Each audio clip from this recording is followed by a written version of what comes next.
Okay, awesome. So hi, thank you so much for agreeing to talk to me today. I'm just gonna introduce myself. My name's Zoe Kutari. I'm an 18-year-old from Bombay, and I'm an incoming high school senior at UWC Adriatic in Italy.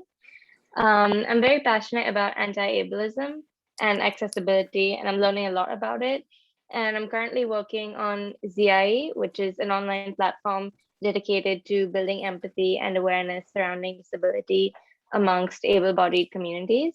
And I think I'll screen share that after the questions if we get the time.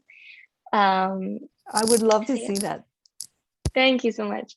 Okay, should we go ahead with the first question? Are you ready? I'm ready. Okay, awesome. Thank you. Okay. Um, so as we know, people with disabilities experience discrimination and exclusion in everyday life, which is the main reason you do a lot of your research. And I read in one of your papers that disclosing a disability such as like a spinal cord injury or Asperger's syndrome in a job application cover letter resulted in 26% fewer positive responses from employers, even if that disability was not likely to affect productivity for the position they were applying to. So, in today's world, when it's likely that the job of hiring candidates may fall onto an AI, do you think it's possible to build a more fair world using AI, or is that too optimistic? Yeah, that's a good question. First of all, I think that the purpose of AI is or should be to augment human intelligence, Mhm. not to replace it. So not to be the only thing that's making decisions. AI needs to be embedded into human processes. And the way that that's done is uh, as important as the AI technology itself. So I do think it's possible to improve fairness by using technology, but we, the people that are creating the technology, need to be very intentional about that. Yeah. It won't happen automatically. It's our responsibility to make that happen. And we have to demand that of our technologies, demand that they're transparent and explainable so that fairness can be assessed. That makes a lot of sense. Thank you. So, on that note, what would you say is the most promising technology you would have seen in that direction that uses AI to make life easier for disabled people? There are so many AI technologies that are already making life easier.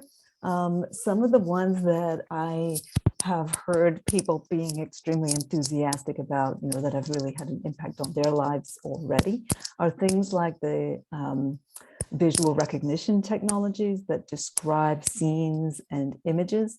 So they can really make a difference in independence for a blind person, for example. They can take a can out of their cupboard and use this technology to know for sure what's in that can. Another one, speech recognition technology is making a huge difference for people with mobility impairment who can use it to control their environment and open the door and play music and things without having to move around a lot. Truly self-driving cars, when we eventually get there, is going to be a real game changer for people who can't drive. And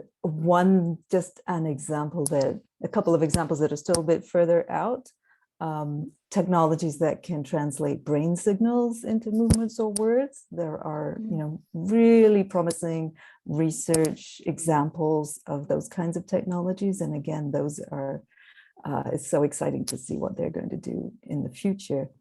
And that's the final one that I'll mention is language translation between spoken and sign languages is another really interesting research area. The technology is not there yet, but so much progress is being made, and AI is playing an important part in that. AI models in being able to support that kind of translation in the future. So That's very cool. I hope we get there soon. Another thing I've read about is how disabled people tend to be outliers in data, not fitting patterns learned by machine learning in terms of AI. And as you've written, there's a risk that outlier individuals will not receive fair treatment from systems which rely on learned statistical norms, which would be non-disabled folk. Could you tell me a little bit more about that?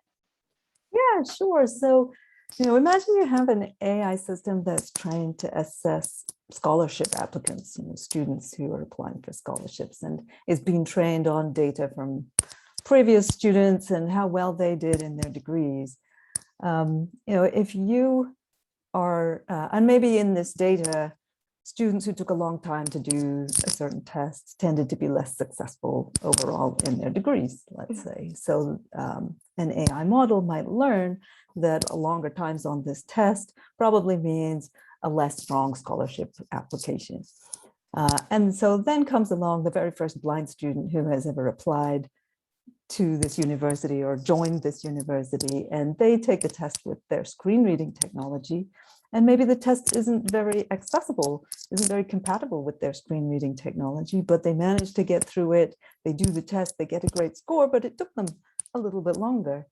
Like that's the kind of example of someone who could be misclassified by an AI algorithm because maybe their long time to do the test makes them look like those other students that took a long time, but actually they're very different, and they could be the most brilliant applicant for the scholarship, but the AI model can't recognize that because it's never seen anybody like that before. So that's the risk. That makes a lot of sense. I completely get what you mean in terms of, especially like as a student, because I don't have a disability, but I have a back injury that has like long-term pain. And even while being primarily able-bodied, it's been quite hard for me, even as a high school student, because you just don't perform as well as you would. So I completely get what you mean. So next question is about a 2018 article that you wrote. So you wrote that to ensure AI-based systems are treating people with disabilities fairly, it's essential to include them in the development process. And developers must take the time to consider who those outliers might be and who might be impacted by the solutions they're developing. So if someone is designing or developing tech and they want to make sure they're making it as accessible as possible, are there any like guiding questions they can ask themselves during the design process to help that? Yes, if you're thinking about AI technology that they're developing, there's really important questions that teams should be asking themselves right at the very beginning to help them identify who are the groups who might be at risk of discrimination from this. And once you've done that, that allows you to try to bring people from those groups into your team, or to at least consult with people from those groups so that you're including them in your process. So one question that you might ask to help you do that is this application in an area where there's historical discrimination against people with disabilities? So employment would be one example where you know that there's discrimination in employment. So immediately that's a red flag, right? Okay, I've got to be really careful what I do here because there's a risk. Then you might start going into, can my project improve on how things were in the past? What should the outcomes be? And that you can then be checking as your project goes on. Another question, some kinds of AI systems work on data that's about people and make decisions. Other kinds of AI systems work on data that's generated by people, like speech data or something like that. So for that kind of system, you want to ask yourself, who might not be able to generate the data that I'm expecting for this system? What kinds of disabilities might impact the way that people speak, for example? Or let's say you were trying to flag early stage dementia by studying people's vocabulary and their gait. What are the other things that might impact vocabulary and gait that would make your system not work well for those people? So you might, if you're writing a test-taking tool that's trying to make sure people aren't cheating, right? Or a driver alertness tool that's looking at where people's hands are.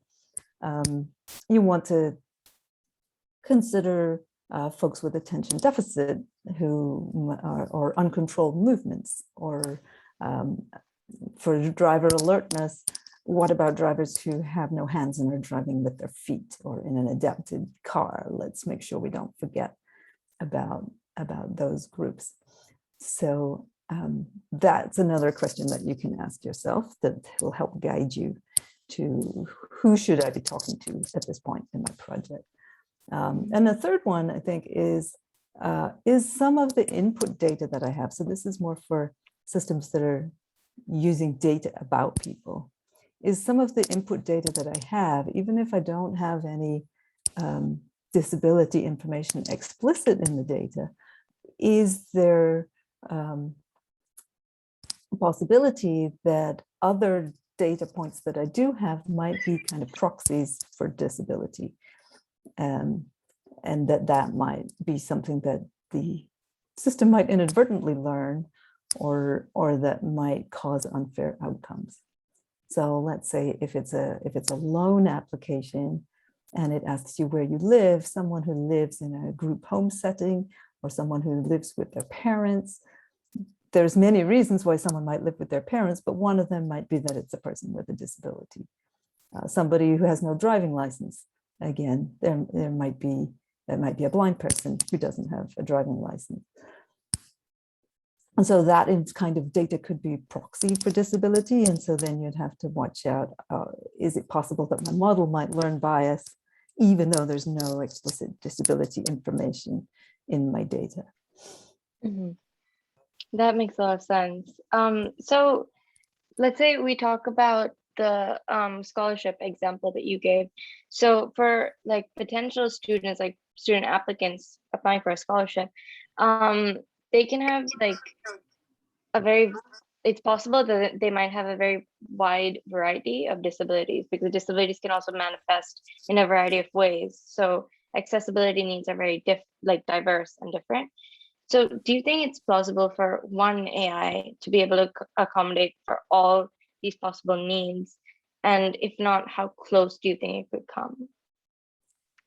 I think that we can get quite a long way with the kinds of steps above, with making sure that we're considering diversity as we develop technology. And following those steps will lead to much more robust AI, not just in terms of disability fairness, but also the ability for that system to operate in complex real world situations. But there's always going to be something that the AI has never seen in its training model, or something that was so rare that there wasn't a pattern, right? If it's a machine learning system, machine learning finds patterns. And so just by definition, somebody who is quite unique in the data, there's always going to be somebody unique who there is no pattern for the machine learning to have identified.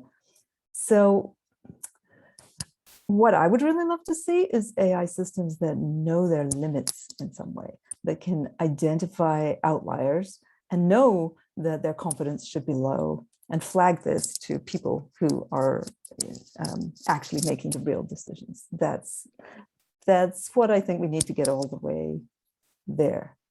We need to have, it's just so essential for AI systems to be able to explain their decisions so that they can be audited, so that they can be tested, so that people can trust in their responses, and so that the human decision makers know how to use that information that they're getting from the AI. And it needs to be embedded in systems that have a way for impacted people to get these explanations and challenge decisions, right? So that's what I meant when I said earlier that it's almost as much about the system that you embed the AI in, the human processes, as it is about the technology itself. Like both of these are really critical pieces. That makes a lot of sense. And I mean, some very great points as to like explaining why AI makes decisions, that makes a lot of sense, especially if there's limitations, because then you know why you didn't like get the scholarship, for example, and you know that might not be your fault. You can address it. Yeah. So at my previous school, and I used to go to school in Bombay.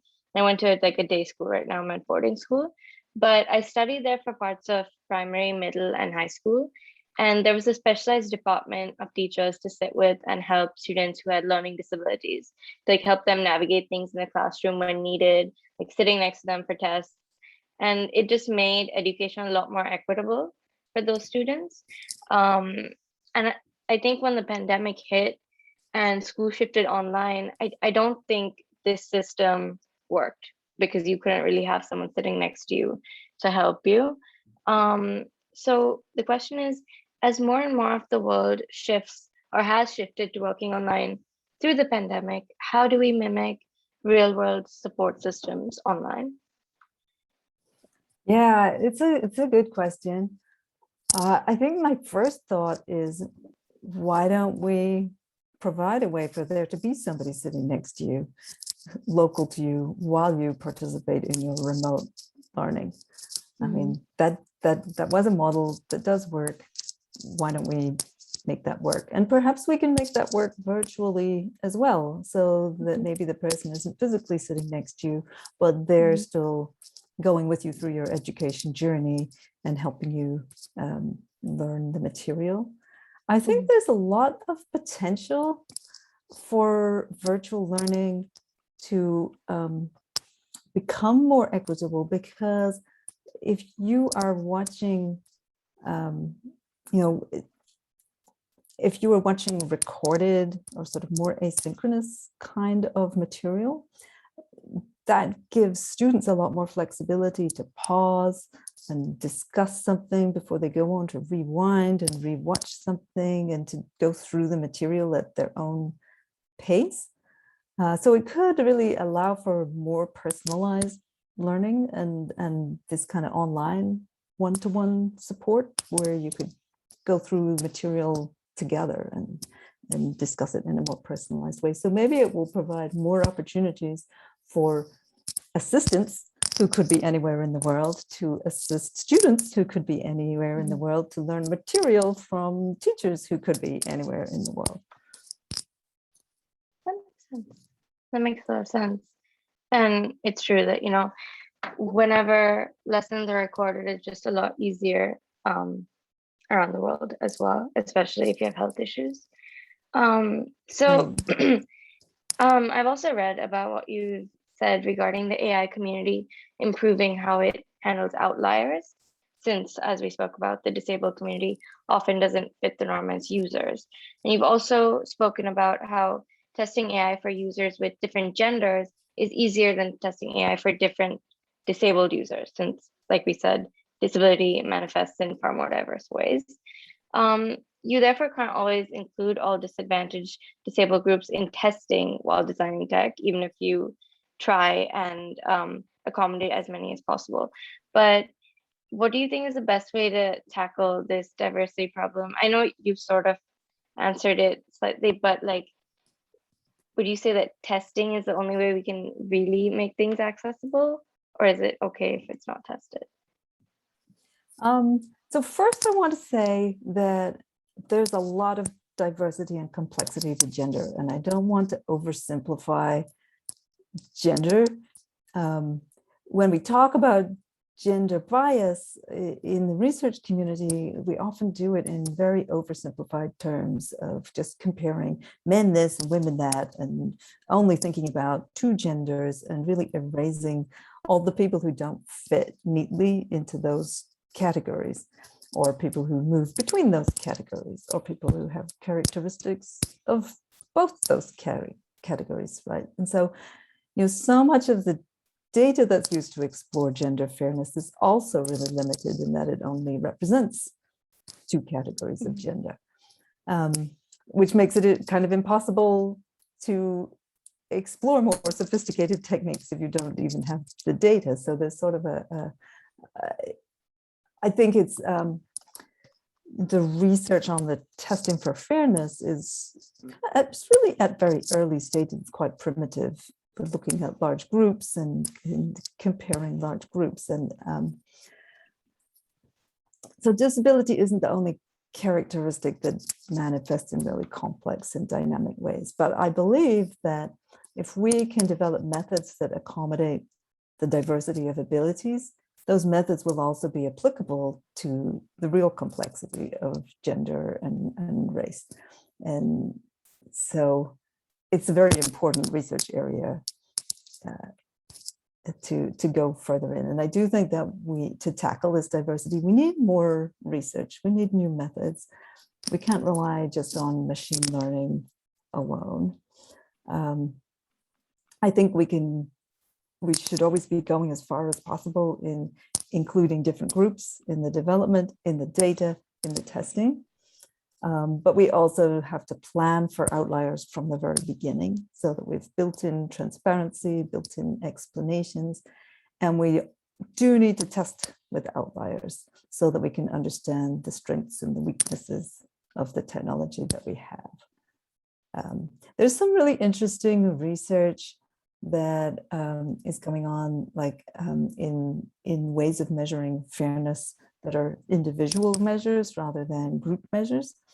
So instead of just saying, oh, out of all the men and all the women, blah, blah, blah, or all the, it's even hard to come up with an example of that works for disability because not a lot of research out there on disability fairness that's actually kind of measured it in real data.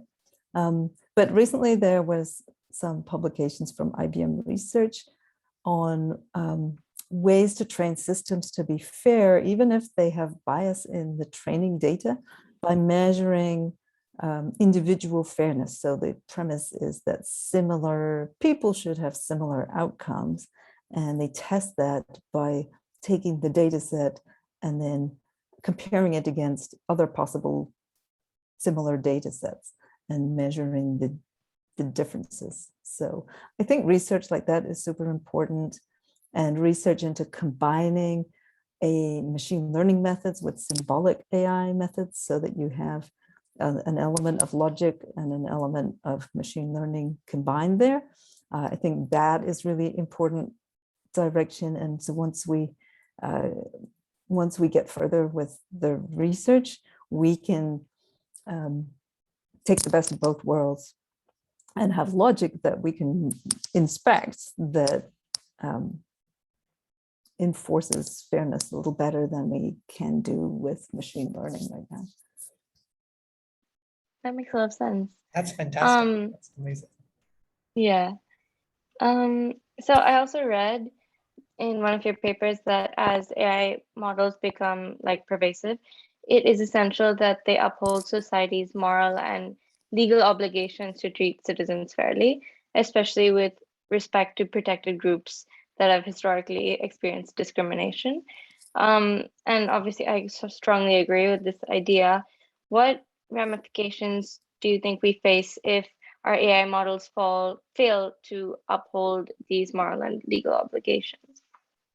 Yeah, I mean, we are really risking embedding the discrimination of the past into the future and slowing down progress towards equality and a more just society if we don't pay attention to what our technology does.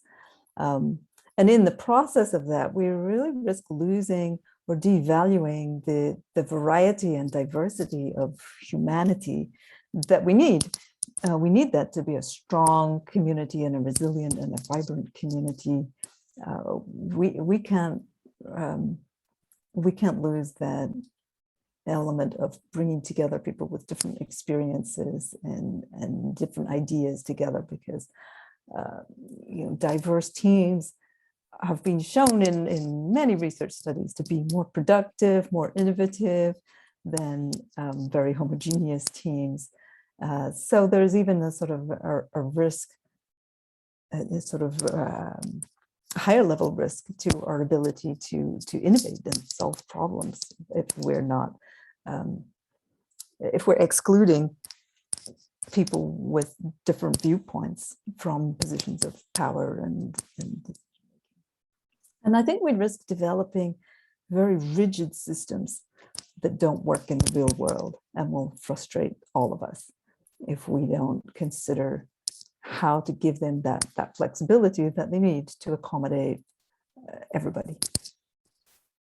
They'll only work for people that really fit into the common patterns.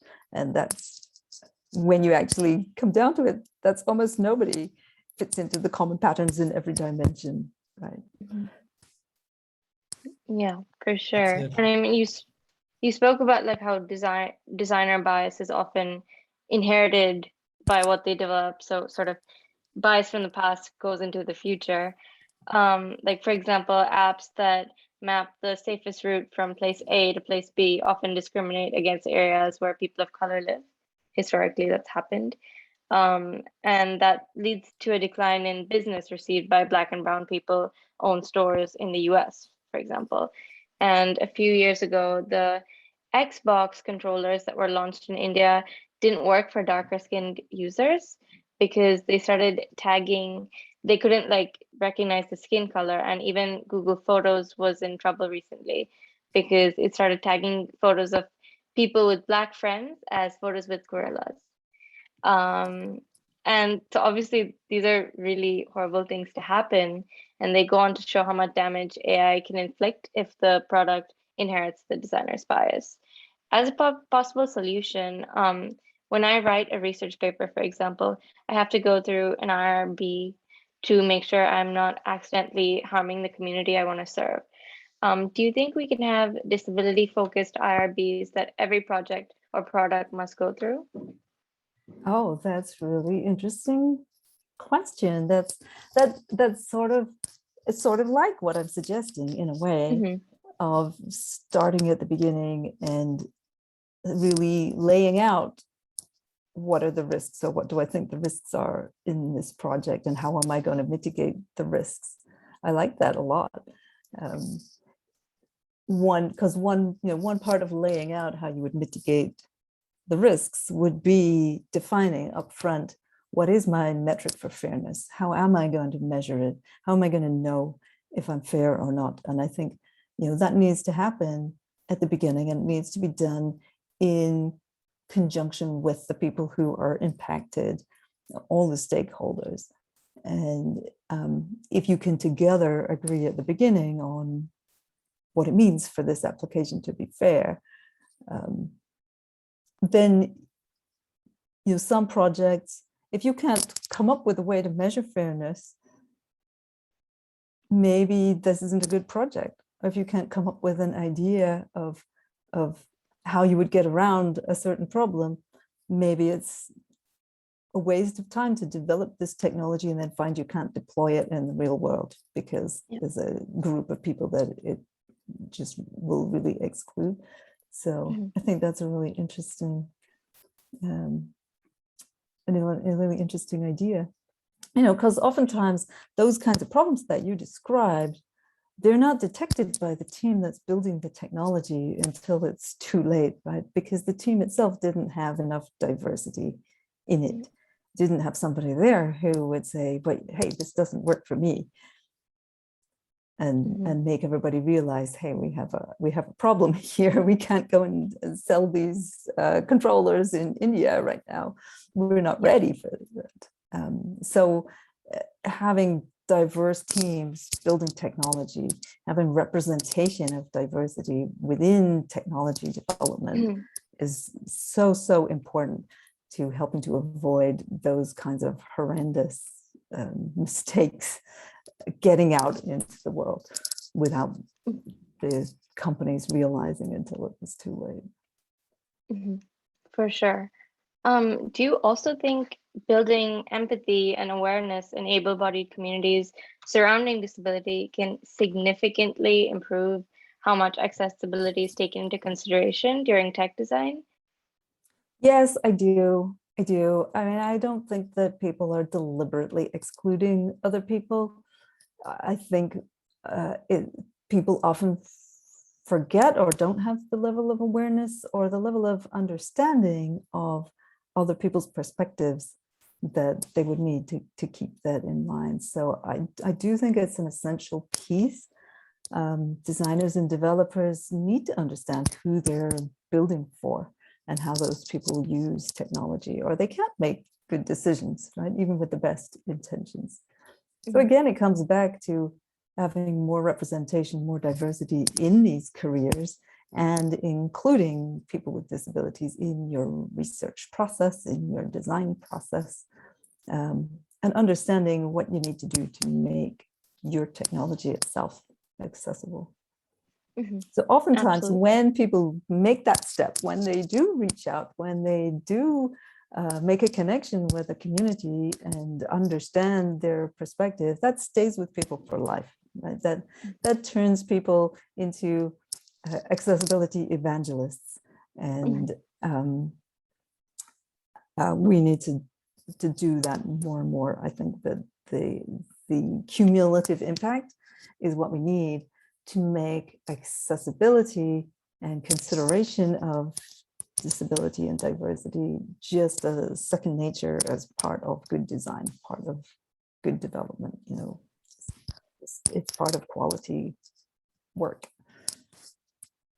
Absolutely. I'm gonna, if that's okay, I'm gonna show you the project that I've been working on. Yes, If I Manu, you would could. love to see it. Super exciting. Let's do it. Let me share my screen. Can you guys see my screen? Yes. Fantastic. Awesome. Zoe, over to you. Yes. So this is a project that I've been working on. It's called ZIAI, which is Zoe's Inclusive AI. So ZIAI is a platform built with the aim of building empathy surrounding disability, primarily amongst able-bodied groups. So when you first visit the website, it starts with defining ableism, ableist language, and the correct terminology, because a lot of people, as you said, don't intend to be offensive or not be very welcoming to people with disabilities. They don't even know that things like ableism exist. So it starts with just defining that, and then following those definitions, we have an anti-ableist language check, where you can respond to prompts asking about your everyday language, which you may use while like texting a friend, or for example. So like this is about, you just saw the Northern Lights for the first time in your life, and you're chatting with a friend describing your amazing experience. How would you describe that experience? So a lot of people would be like, dude, it was crazy, it was insane, which for people who actually dealt with like being called that in offensive ways targeted at them, that can be quite triggering. So it just sort of educates users on that. And then after that, I have some resources that I found and sort of curated, written by disabled folk, that can help you become more aware and be a better ally.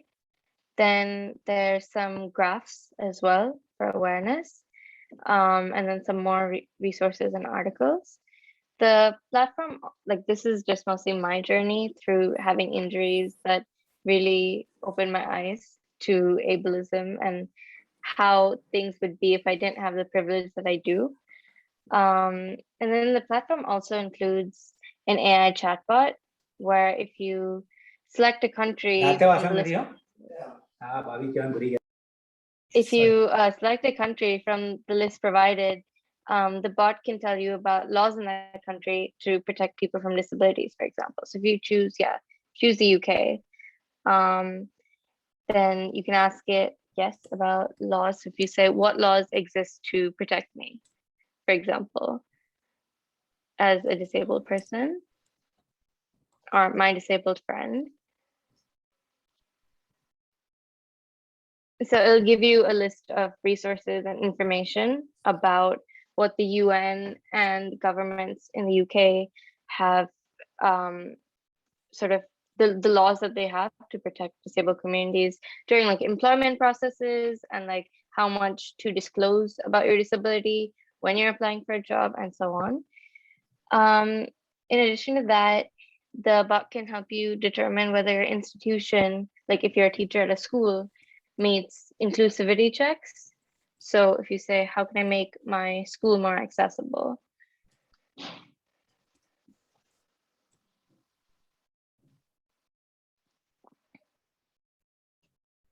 One second. Uh, How can I make sorry. my institution? Institution more Inclusive. accessible, sorry. Yeah, so it can give you a checklist about, like, for example, a lot of schools will have like wheelchair access to get in, but if there's a fire, do they have accessible ways for people with limited mobility to get out of the building? So things like that. And in addition to that, you can also ask the AI for like resources on a specific chronic illness or disability. So if you say, for example, how do I support my friend with depression?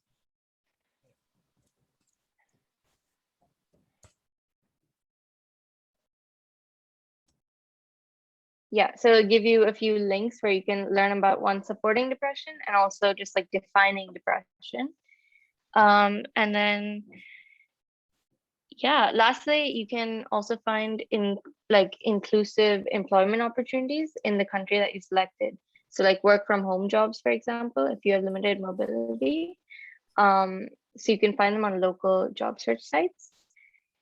So yeah, that's it for now. But this is my first time working with computer science and learning my programming, as Manu mentored me through the process. And it really got me interested in using tech as a tool to talk about awareness and activism. And I'd love to know your thoughts on it, especially about how we can make the website more accessible to disabled folk, even if it is aimed at able-bodied communities. I would like to make it as accessible as possible. Yeah, I think this is a great project, really fantastic. It's the kind of thing that companies might potentially be interested in specialized versions of this for their environment, especially since sometimes, people who don't have a disability themselves might have questions that they don't feel comfortable asking their colleague, or that they think that their colleague has been asked a million times before and they don't want to ask again. So one aspect of this that sort of jumped out at me is the idea of having a safe space to ask questions and get advice on, like, is it okay to say "see you later" to my blind colleague? That seems like the kind of question that's very in line with some of the education that you showed at the beginning of identifying ableist language. I think it's pretty cool having those sort of prompts that you can then respond to with awareness raising about some of the language that people have actually already used. That's pretty cool.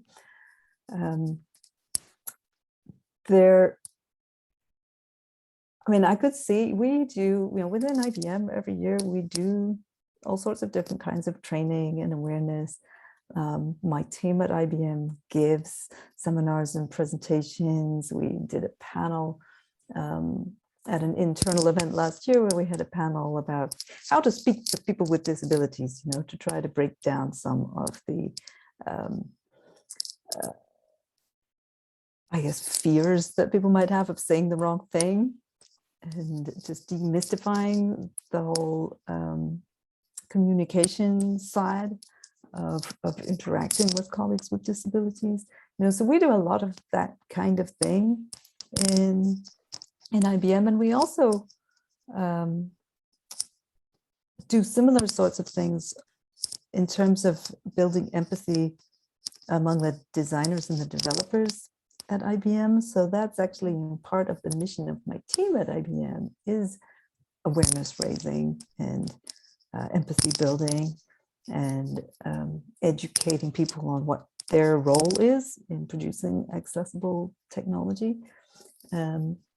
And so this resonates really with me as something that ties quite closely with some of the things that we try to do. And we're sort of more focused on the technical side of accessibility. What do you need to do? And explaining to people why they need to do it, what impact that has when they do X in their development, because that helps people to want to do it and remember to do it. So that, our whole goal is to build in accessibility thinking all the way through the process, so that you don't get to the end and test your product and find you've got really intractable access issues built into it because you didn't think about it early enough. So we're always trying to work with the design community. There's a lot of designers at IBM, and make sure that they know that accessibility is not just about choosing your colors right. And yeah, so there's definitely a lot of scope for this. I like the chatbot format that you've got it in. I think that's really engaging, and it allows it to be expanded in all sorts of interesting ways, to build the conversation. We have worked on chatbots for accessibility at various times, and we have sort of projects that come and go. We don't have a chatbot right now, but we have one on the back burner for questions. And the kinds of questions that within a company like IBM that people would ask are like, what are the requirements? When do I have to do it? When do I have to test? How do I test? What does it mean to be accessible? How do I report that I'm accessible or not? Those kinds of things. But your ableism topic is very important to cover that as well. And so the question that you asked, sort of how can I make my application itself accessible? That's a good one. We have, our team has developed a toolkit that's called the IBM Equal Access Toolkit. And okay. I would love if you take a look at that toolkit and see the idea there is sort of divided into different project stages or roles. So there's guidance for design, guidance for development, and it's all oriented towards web-based technologies. And it lays out the set of requirements that we follow at IBM, which is a amalgamation of standards from around the world, because not every country has exactly the same standards. So we combine them into our one set of IBM requirements so that we know we follow this one set and we're covered everywhere. But that makes a lot of sense. IBM.com/able/toolkit. Okay. Check it out. I love it. Definitely check it out. Guys, we open for questions. Everyone jump in. Once in a lifetime chance to speak with Dr. Trewin and ask her questions. Satyen, you had a question? Yes, I did. This is very, very interesting, Dr. Trewin. I tried to study AI in the 90s and I gave up. So I'm happy that it's moving forward. So in a promising way. My question was, are there one or two main areas that AI can have the maximum impact across the world in the short term? Because AI has always had the promise of the future. Are we close enough for it to become a reality in a few areas?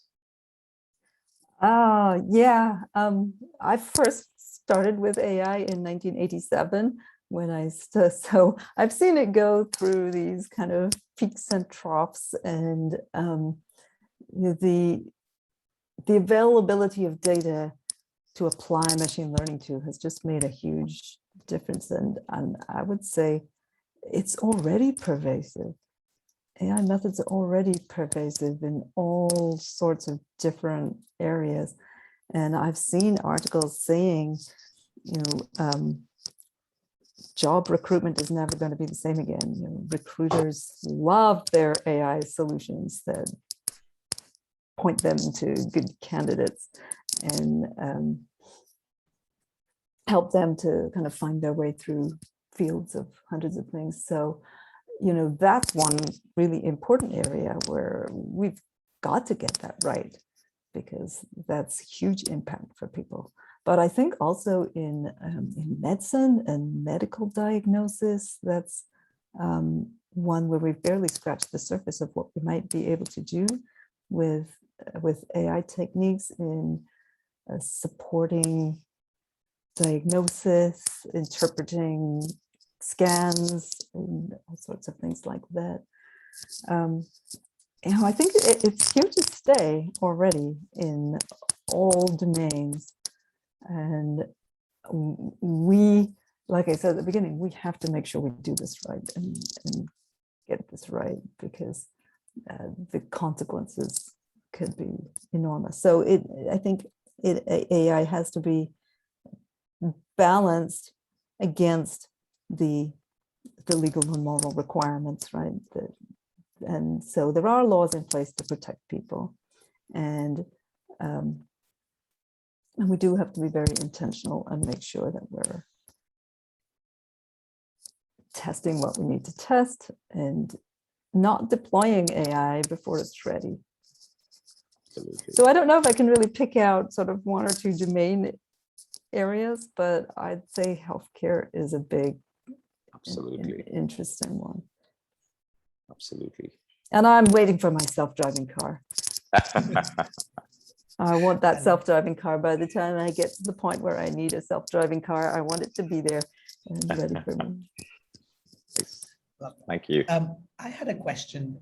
Recently there was this case of the Apple card. Apple announced a card, and anyone with a good enough credit score could apply for it. So there was this case on Twitter where this prominent VC said his wife applied for it, and she had more money in the account than he did, and she got rejected.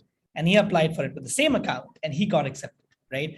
And he had been trying to reach out to the Apple customer service, and he's a fairly well-known VC, and just no response whatsoever. And then, of course, he did a Twitter storm, and then Apple apologized, and all those things happened, right?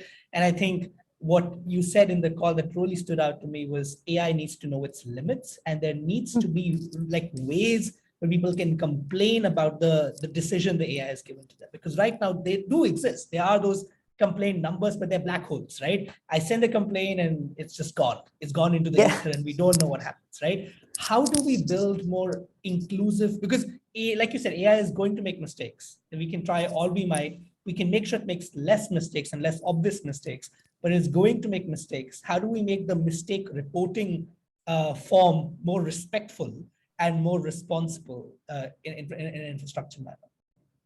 Yeah, I mean, that's a process design problem, right? Right. It's not an AI problem. It's how do we build equitable processes around the AI, and it applies even when there's no AI involved in making the decision. A person might have made a really bad decision, and you still need a way to complain about that decision and ask and challenge whether the decision was fair or not. So I think that teams need to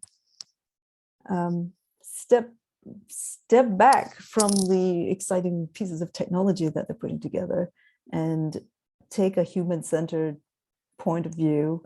It's not a radical or new idea, but it needs to be put in place, that you think the whole process through and don't just design the happy path where everything worked really well. You've got to intentionally design for when things go wrong and when the AI makes mistakes. Yeah, and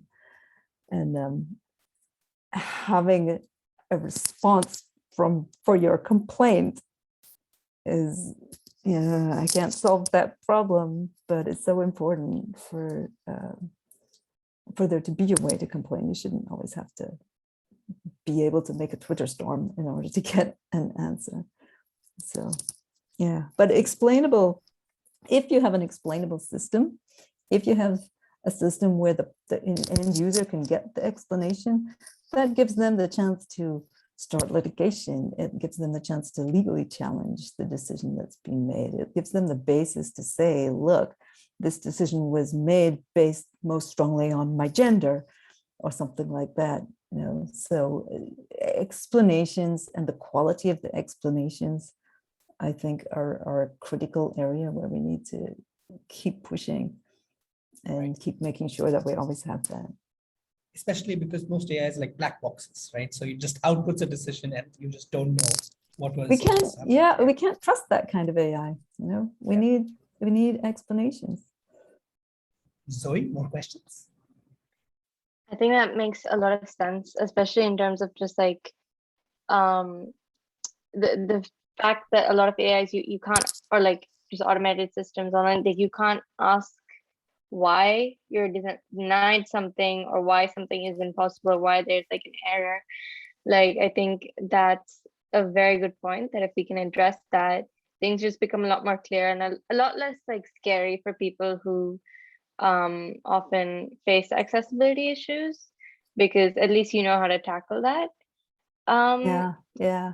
I think also it's one way that AI-based decision making might improve on human-based, because you can't really inspect the human's decision making process, and they can have made a biased decision and then make up some other reason why they made the decision. But the AI is going to tell you, if it can tell you why it made the decision, at least you're getting the actual answer. Exactly. One last question. So as we're talking about like AI growing to decide who's fit for certain jobs, who's eligible for care, who's intelligent enough to get into a school, beyond testing, are there any kinds of research, design, and engineering practices by AI developers that could produce more desirable futures for disabled people? Or do you think it's all rooted in having the diverse developers and having testing across different communities? Do you think there's any other ways?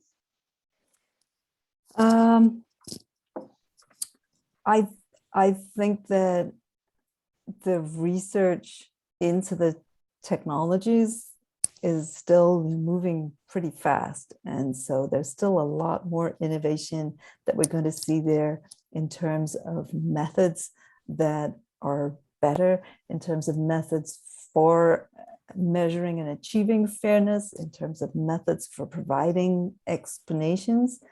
I think there's going to be a lot more support for developers to help them choose the right methods for their problem, right? So, for example, IBM has these toolkits for AI fairness and a toolkit for AI explainability that contain open source methods and offer you guidance in, given this kind of data and this kind of question, what sort of methods are appropriate, what sort of explanations should my system be providing. So I think we'll see a lot more support for developers in helping them kind of navigate through the technologies that are available and what they can apply to their problem and what the pros and cons are.